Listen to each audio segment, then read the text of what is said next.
And welcome to our latest cafe and what will surely be the front page of our next annual report. I will never forget the inspirational first words that the founders of SocialBite said to me. They said, "Oh, no way, you're way too young, we're going to get an adult to do this job." Thankfully, the rest of the interview went a bit better, and I now have the privilege of being the partnerships manager for SocialBite. And I've been asked just to explain very briefly how we've gotten ourselves into this wonderful position. So we are a chain of cafes that exists to end homelessness in Scotland. And we started only 7 years ago, which is about the length of time that it takes maybe some of the newest members of this room, from starting secondary school to arriving at the University of Edinburgh, and about 7 years to get from here to wearing one of the more impressive robes that are in the room. So we're a very young company, and we started off in Rose Street, which is just behind Princess Street, with an absolutely tiny cafe and a very simple business model. The idea was that we would just run this cafe, and any profits that we had at the end of the month, we would give it away to a charity or several charities that happened to catch our eye that month. It didn't have to be about homelessness or really any particular issue at all. And we also weren't making any money, so it was fairly academic what we give it away to. So we kept plugging away at that for a few months in a tiny cafe, and we hit along this idea of a pay-it-forward system. And that's not rocket science at all. The idea is that you can come into our cafe, and as well as buying our coffee, our cake, our new salads, you can also pay forward a meal for someone less fortunate who can come in and redeem that voucher and access a dignified meal, be treated in exactly the same way as a paying customer, and often receive a little bit of support or interest in other things that are going on in their life. So a simple model, and it really took off. People from the community who are experiencing homelessness started using us for breakfast, lunch and dinner. We got to know them all very well, and after a couple of months of that, one of the guys asked for a job. We still weren't a homelessness charity at that stage, but we were brutally understaffed, and he seemed pretty sound. So we gave him a job, and he quite quickly realised that we'd just say yes to anything that sounded like a good idea. So very quickly we gave 5 of his mates jobs as well. And and if you've been into a Rose Street cafe, it's not big, and it's certainly not big in comparison to this. It's actually about twice the size of this stage. And it was when 5 of the people working in this tiny little kitchen had all had almost exactly the same rough hands dealt to them from birth and the same experience of being systemically excluded from housing in Scotland, that we thought, wouldn't it be much better if we really had a laser sharp focus in this goal of ending homelessness in Scotland, stop giving away our profits without a strategy, and turn our whole business model into a tool for achieving that.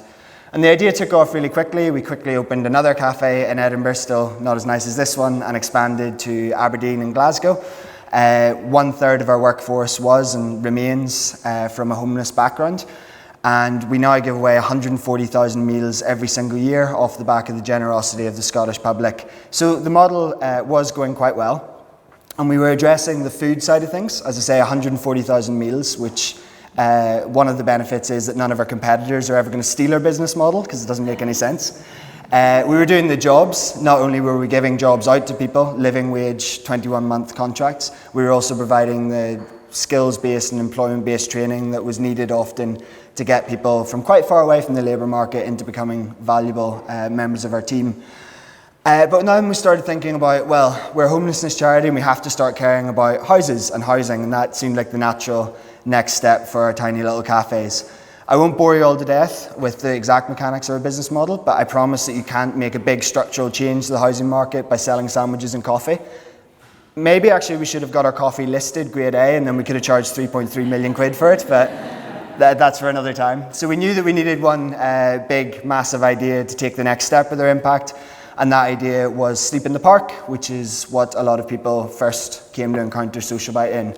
And as you might be able to tell, I'm not from Scotland, I'm not Scottish. I came here to study and got happily stuck. And I got this job at SocialBite, and they said, okay, well, our cafes are going quite nice. We're training up all these people, helping people to escape homelessness throughout Scotland. It's all going very well.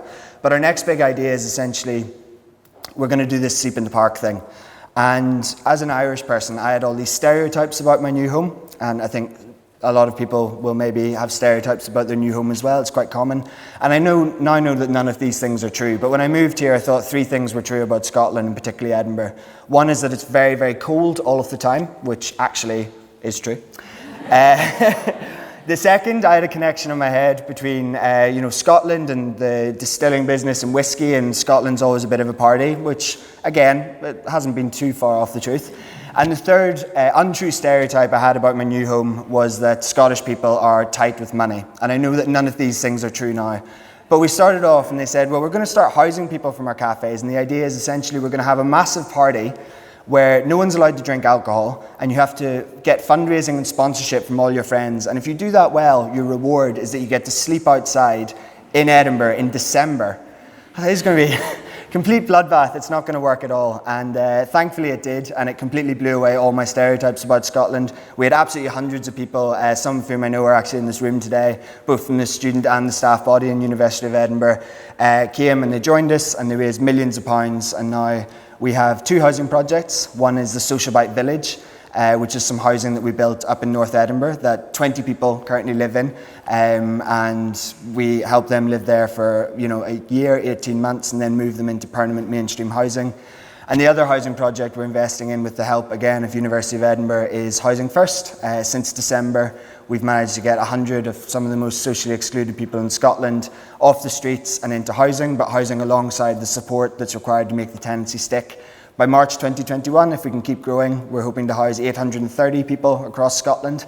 And none of that would be possible without our partnerships and without the amazing staff that you're hopefully all going to get to know in our kitchen. So this is a really exciting time for us as a company. This is not only an aesthetic step up for Social Bite. Come and see our other cafes, they're nice, but